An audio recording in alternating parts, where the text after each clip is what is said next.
Hello everyone, এটা হচ্ছে 25th Christmas evening.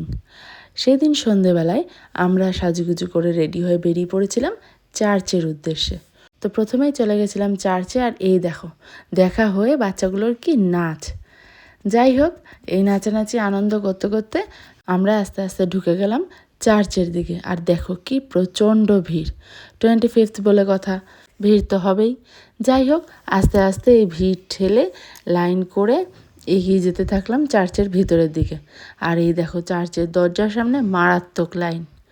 তো যাই হোক, এইভাবেই আমরা ভিতরে ঢুকে পড়লাম। আর ঢুকে দেখো এখানকার অ্যাম্বিয়েন্সটা সত্যি খুব সুন্দর।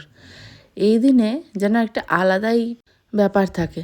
আর এই যে এখানে মাইকে যীশুখ্রিস্টের সম্পর্কে নানান রকম বাণী, নানান উপদেশ সমস্ত কিছু শোনানো হচ্ছিল। তো আমরা বেশ কিছুক্ষণ সেখানে দাঁড়িয়ে সেগুলো শুনলাম। আর তারপর আস্তে আস্তে আবারও সেই ভিড় ঠেলে বেরিয়ে পড়লাম বাইরের দিকে। আর বাইরে এসেই আমার ছেলে দেখতে পেয়ে গেছে পার্ক। তো সেখানে বেশ কিছুক্ষণ সময় কাটিয়ে কোথায় গেলাম নিয়ে আসছি পরের ব্লগে।